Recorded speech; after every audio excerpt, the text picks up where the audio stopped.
প্রিয় শিক্ষার্থী বন্ধুরা, আমাদের বহুল প্রতীক্ষিত এবং প্রত্যাশিত যে বিসিএস আমরা একটি সবসময় স্বপ্ন দেখি বিসিএস ক্যাডার হওয়ার, কিন্তু আমরা সেই লক্ষ্যে পৌঁছাতে পারি না। এর ভিতরে আমাদের কিছু কারণ আছে এবং আমাদের পড়াশোনার কিছু গ্যাপ আছে। আজকে এই সার্বিক বিষয় নিয়ে আমরা আলোচনা করব। আমাদের সাথে আছে সবার প্রিয় ওসমান স্যার, 36তম বিসিএস নন ক্যাডার। আসুন তার সাথে আলাপ আলোচনা করি। ধন্যবাদ লিটু স্যার। তো এই ফাঁকে একটু বলে রাখি, আমাদের পূর্বের ভিডিওগুলো যারা দেখেছেন, আমি বলেছিলাম কোনো একটা ভিডিওতে, যদি চাকরিকে একটা যুদ্ধ হিসেবে আমরা চিন্তা করি, অবভিয়াসলি একটা যুদ্ধ। আমরা যখন সেই যুদ্ধটা করেছিলাম তখন আমরা সৈনিক ছিলাম, একসাথেই মূলত আমার পথ চলা বা বিসিএস প্রস্তুতি। তো আমি তো 34, 35, 36 এই তিনটা বিসিএস টিকে এরপরে বয়স শেষ হয়ে গিয়েছিল, আমি আর দিতে পারিনি। কিন্তু লিটু ভাই 37, 38 পর্যন্ত, অর্থাৎ 35 থেকে 35, 36, 37, 38 বিসিএস তিনি টিকেছিলেন। তো এবার আসি আমাদের একটা আলোচনাটার শুরুতেই আমরা একটু চলে যাব আমাদের সার্কুলারটিকে আমরা একটু দেখে আসবো। আমরা একটু সার্কুলারে যাই। তো সার্কুলারটা আপনারা ইতিমধ্যে আপনারা মোটামুটি সবাই দেখেছেন। আমরাও একটু এই সার্কুলারটা নিয়ে একটু কথা বলি। তো আমরা এইখানে তো আসুন আমরা মোটা দাগে আমাদের সার্কুলারগুলোর একটু মানে আমাদের সারমর্মটা একটু সামারিটা একটু দেখি। আমাদের সার্কুলার 47তম বিসিএস এর আবেদন শুরু হবে 10 ডিসেম্বর থেকে এবং আবেদন শেষ হবে 31 ডিসেম্বর থেকে। এবং আবেদন ফি নিয়ে আমরা গতকালকে পর্যন্ত লিটিফাই যেটা আমরা দেখলাম যে আবেদন ফিটা পিএসসির মাননীয় কর্তৃপক্ষ ওনারা বলছেন যে এবার আবেদন ফি তারা কিছুটা কমাবে। এখন পর্যন্ত আবেদন ফির বিষয়টা মানে আমরা যখন ভিডিওটা শ্যুট করছি তখন পর্যন্ত আমরা জানি না। আর এবারকার বিসিএসে মানে অন্যতম বড় একটা বিসিএস, এবার বিসিএসে আমাদের প্রফেশনাল এবং জেনারেল ক্যাডার মিলিয়ে আমাদের টোটাল পদ সংখ্যা হচ্ছে 3487টি এবং আমাদের নন ক্যাডার পদ হচ্ছে 201টি। তো এখন বিস্তারিত যে পদ সংখ্যাগুলো আছে বা বিস্তারিত যেইটা আছে সেটা আপনারা দেখে নিতে পারেন এখান থেকে। তো এটা আমরা এই বিষয়টা নিয়ে আলোচনা করব না। এখন আমরা যেটা নিয়ে মূলত আলোচনা করব, আমরা একদম শুরুতে যেটা বলেছিলাম যে আপনি কিভাবে প্রস্তুতি নিলে বা কিভাবে আপনি মানে একজন শিক্ষার্থী প্রস্তুতি নিলে তিনি 5 মাসে বা 6 মাসে বিসিএস এ টিকতে পারে। তো আপনার কাছে লিটু ভাই আমার প্রশ্ন যে আসলে এটা কি টেকা সম্ভব কিনা? আমি মনে করি 5 মাস একটি বড় একটা সময়, লং সময়। ওসমান স্যার, আপনি দেখবেন এর আগে যখন আমরা বিসিএস এর সার্কুলারগুলো পেতাম, সার্কুলারের 2 মাস কি 3 মাস সময় পেতাম। হ্যাঁ, 3 মাস সময় পেতাম। 3 মাসের ভিতর আমাদের একটা প্রিপারেশন নিতে হতো। কিন্তু এই যে 5 মাস, আমি মনে করি যে ন্যূনতম যে স্টুডেন্ট ভাগ করতে পারে এবং ন্যূনতম আপনার একটি বেসিক আছে, ন্যূনতম বেসিক আছে, এই 5 মাস তার জন্য একটি বড় সময়, এনাফ সময়। এবং এই ফাঁকে লিটু স্যার আমি আরেকটা কথা বলে রাখি যে সেটা হচ্ছে যে আমাদের এখন পর্যন্ত পিএসসির যে সার্কুলার আছে সেই পিএসসির সার্কুলারে পরীক্ষা খুব সম্ভবত মে মাস 2025-এ হতে পারে। মানে আমাদের কাছে এখন ডিসেম্বর মাস এবং মে মাস একদম হিসেব করলে আমরা 6 মাস সময় আছে। 6 মাস সময় আছে। কিন্তু আমাদের প্রশ্নটা হলো যে আসলে একজন শিক্ষার্থী তিনি বিসিএস ক্যাডার কেন হতে চাইবেন? অবভিয়াসলি সবচেয়ে সম্মানজনক চাকরি, কোনো সন্দেহ নেই। অর্থাৎ আপনি যখন বিসিএস ক্যাডার হবেন আপনি সমাজের সবচেয়ে সম্মানের জায়গায় থাকবেন, সেটা যেই ক্যাডারই হোক না কেন। আপনার সাথে যখন ক্যাডার ট্যাগ লাগবে দেখবেন যে সাথে সাথে আপনার 4-5টা পরিবর্তন হয়ে গেছে। কিন্তু বিসিএস কি হওয়া কি খুব সহজ? ক্যাডার হওয়া কি খুব সহজ? খুব কঠিনও না, আবার খুব সহজও না, মাঝামাঝি একটা অবস্থান। আমি একটু বলি, ইন্টারপ্রেট করি এখানে যে খুব মাঝামাঝি অবস্থান কেন বললাম, যে দেখা যায় যে এখানে বুয়েটের যারা ইঞ্জিনিয়ার আছে, যারা ডাক্তার আছে, যারা সাবজেক্টিভ আছে, তারা সবাই কিন্তু এখানে অংশগ্রহণ করে। কিন্তু এর একটি কোশ্চেন যখন প্যাটার্ন আসে, তো কোশ্চেন প্যাটার্নটা আপনার একটি মাঝারি ধরনের আসে, বেশি কঠিনও না আবার বেশি সহজও না।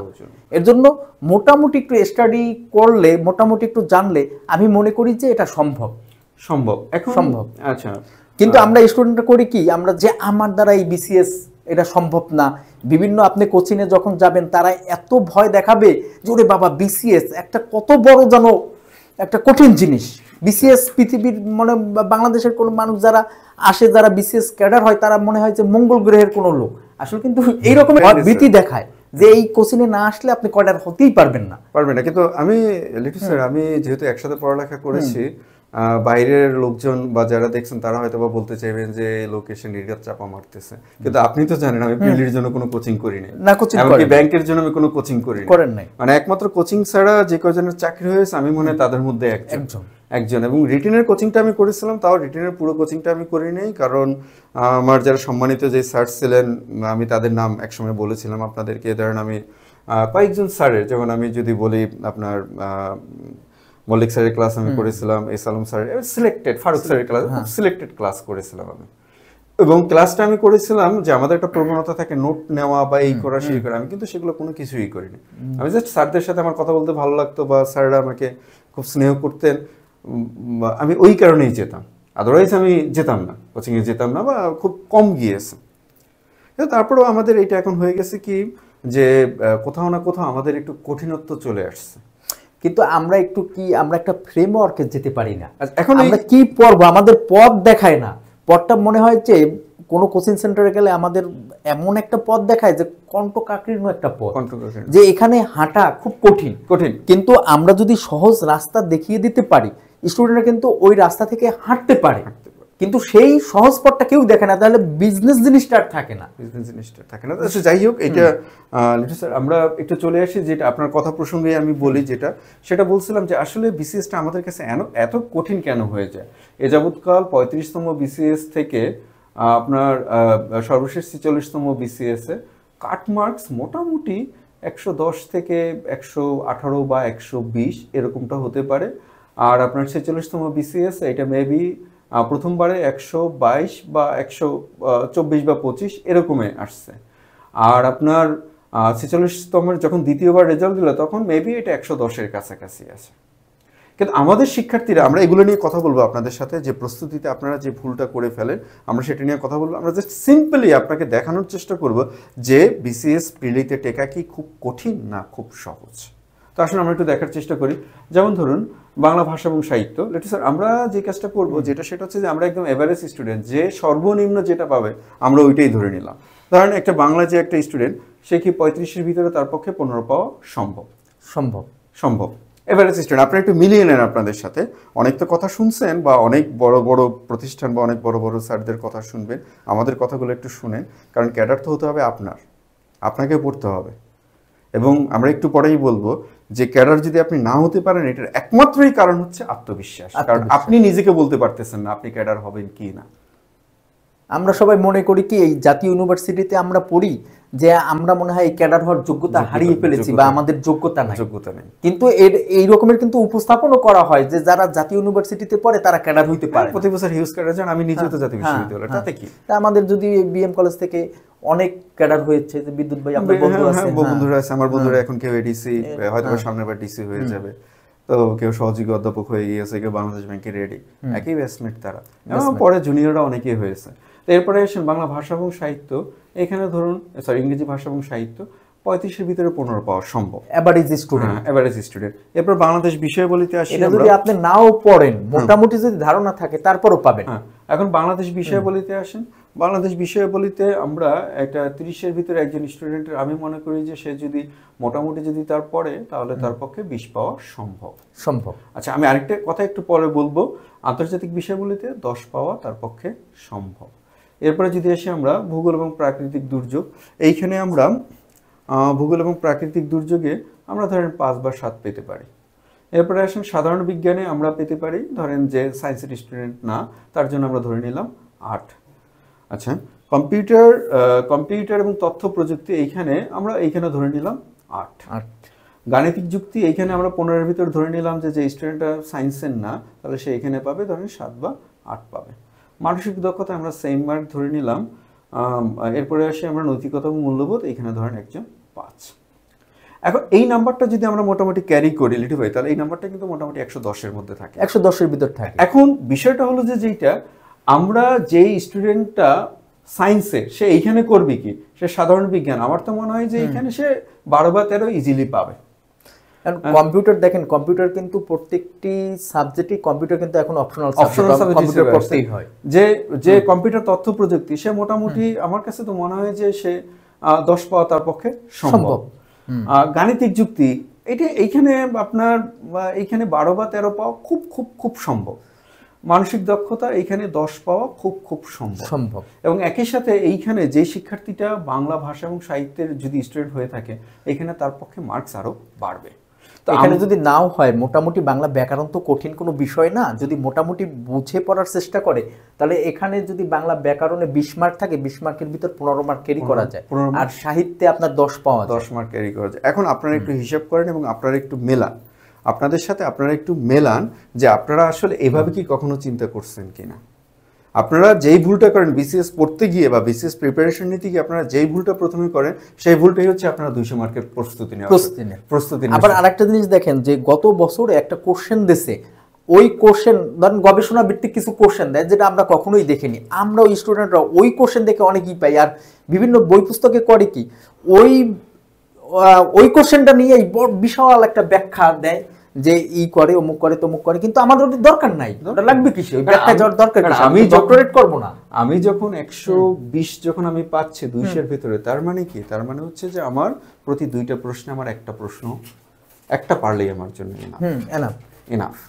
একটু আপনারা একটু দেখবেন, আজকে আমি আপনাদেরকে এইটাই মূলত দেখাতে চেয়েছি। আমার মূল আলোচনার বিষয়বস্তু হলো আপনি একটু এইভাবে একটু আপনার নাম্বারটাকে ডিস্ট্রিবিউশন করে দেখেন আপনার মার্কস এর নিচে নামে কি না।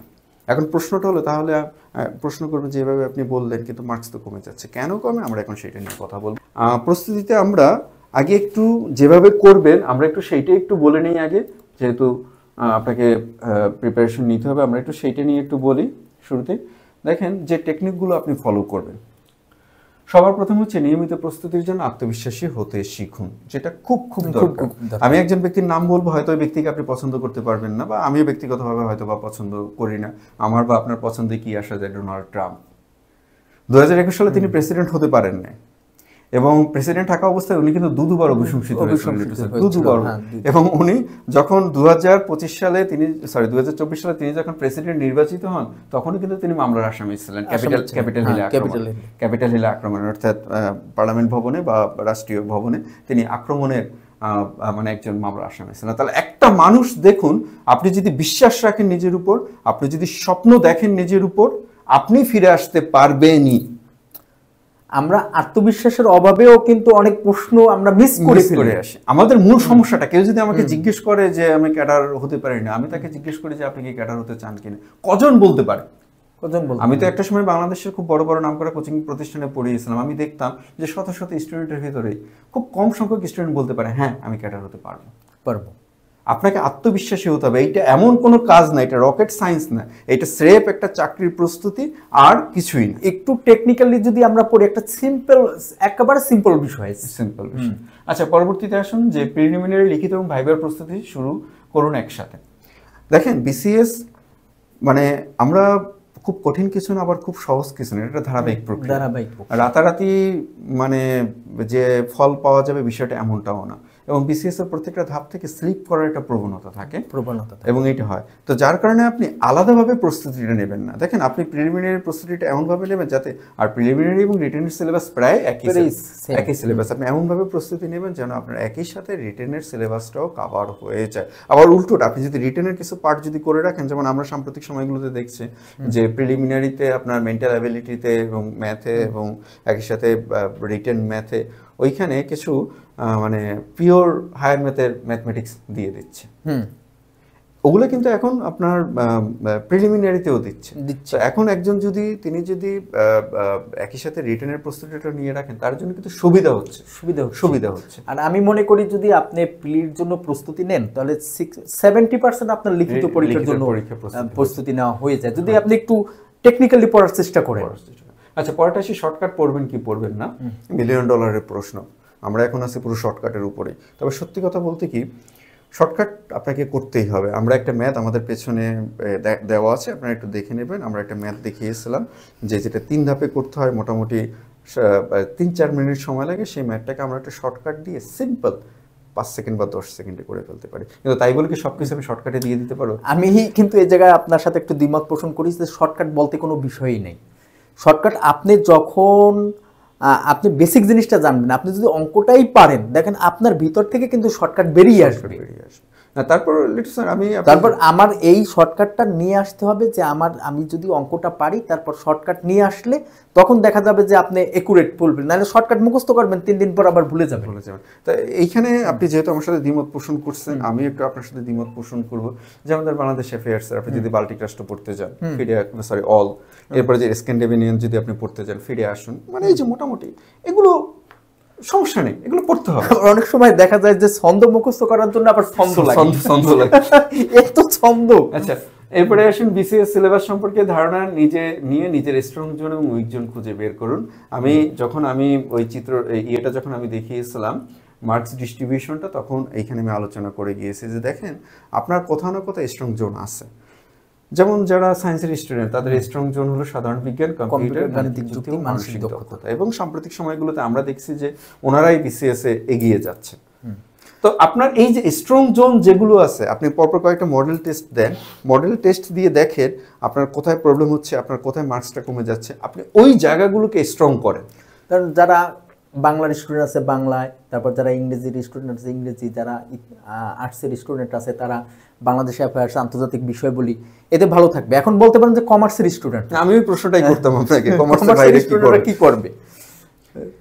তারা তো এমনি টাকা পয়সা আছে। যেমন আমার বাবা অ্যাকাউন্টিং এর টিচার ছিল, কোটি কোটি টাকা ব্যালেন্স শিটে হিসাব করতেন। আসলে বিষয়টা সেইটা না, বিষয়টা হচ্ছে কমার্সের স্টুডেন্ট যারা আছেন আপনাদের আরো একটা বড় স্ট্রং জোন আছে, সেটা হচ্ছে গাণিতিক যুক্তি, এই অংশটা। কারণ আপনারা যে বিজনেস ম্যাথটা করছিলেন, আমাকে কেউ যদি বলে যে আমি ম্যাথে ভালো করবো কিভাবে, আমি একদম শর্টকাট ওয়েতে বলে দিই যে একটা বিজনেস ম্যাথ বই কিনে পড়া শুরু করুন। কারণ আমাদের বিসিএস এর যে প্রিলি প্লাস রিটেনের যে সিলেবাসটা আছে পুরোপুরি বিজনেস ম্যাথটাই এইটা। তারপর আমি একটা জিনিস বিশ্বাস করি জসমান স্যার, যে মানুষ ন্যাচারালি কিন্তু কোনো না কোনো বিষয়ে একটা দক্ষতা তার থাকে, কোনো না কোনো বিষয়ে। এখন যে বইগুলো পড়তে হবে, আমাদের ভিডিওটা একটু বড় হয়ে যাচ্ছে, আমরা পরে এক সময় আলোচনা করবো। নোট করা শিখুন, কনফিউজিং নোটগুলো আলাদা নোট করুন, খুব গুরুত্বপূর্ণ বিষয়। আমাদের একটা প্রবণতা থাকে আপনারা হ্যান্ড নোট তৈরি করা শুরু করেন।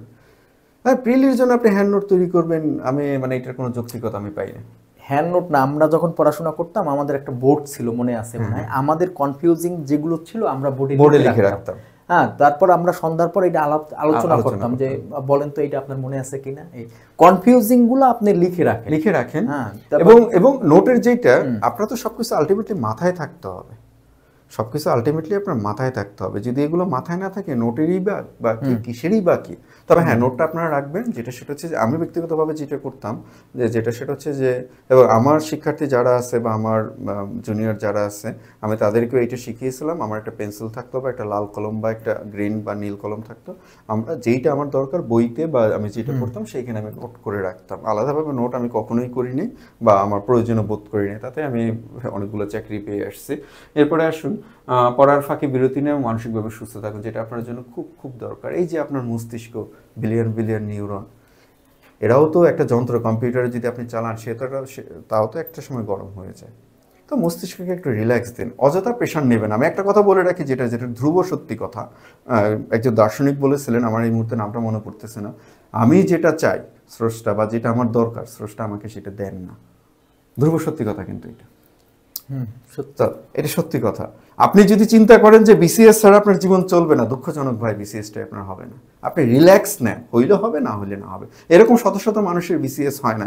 মাইক্রোসফটের এই বিল গেটস একবার বলছিলেন যে আমি ক্লাসে একবার মানে ক্লাসে তো উনি তো অত ভালো স্টুডেন্ট ছিলেন না, যদি ওনার আইকিউ খুব শার্প ছিল, যে আমার ক্লাসের সবচেয়ে ভালো বন্ধুগুলো পৃথিবীর সব নাম করা ইঞ্জিনিয়ার, আর ক্লাসের সবচেয়ে এভারেজ স্টুডেন্টগুলো ওই এভারেজ স্টুডেন্টদের একজন ওই কোম্পানির মালিক। অর্থাৎ বিল গেটস তার কথা বলছিলেন যে তার সব ভালো ভালো বন্ধুরা, ব্রিলিয়ান্ট বন্ধুরা এখন তার কোম্পানিতে এসে কাজ করে। বিসিএস কি ভাই, বাদ দিয়ে দেন, হয় না, হবে না। এরকম অনেক বিসিএস ক্যাডার আছেন যারা বিসিএস ক্যাডার হওয়া সত্ত্বেও তারা চাকরি করতেছেন না। তো নিজেকে অযথা প্রেশার দেবেন না যে এইটা আমার লাগবে, এই কথাটা বলবেন না।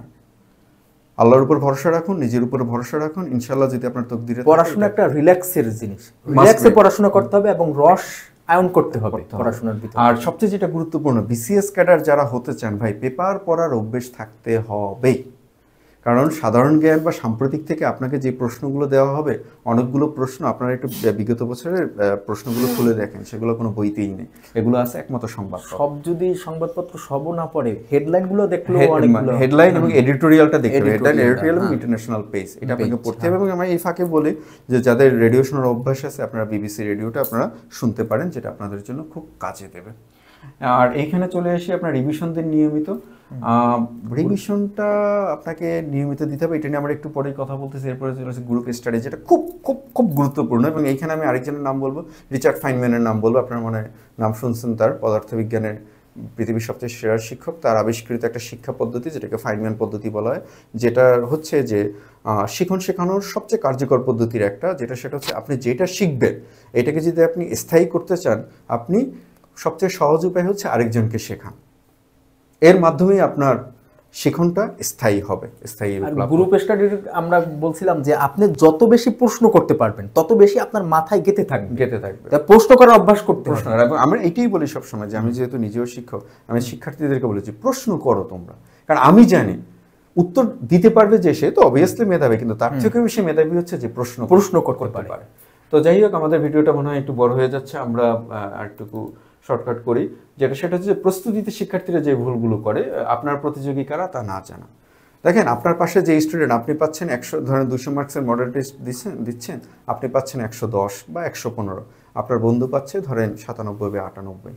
আপনি ভাবতেছেন ও আমি আমার বন্ধুর থেকে তো বেশি পাচ্ছি, মানে আমার হবে না। ভাই, আপনার প্রতিযোগী আপনার থেকে 300 বা 350 বা 400 কিলোমিটার দূরে বসে আছে।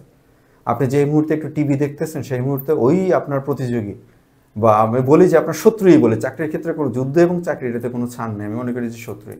সে কিন্তু সকাল 7টার সময় পাবলিক লাইব্রেরিতে ঢুকছে, রাত 10টার সময় বের হচ্ছে।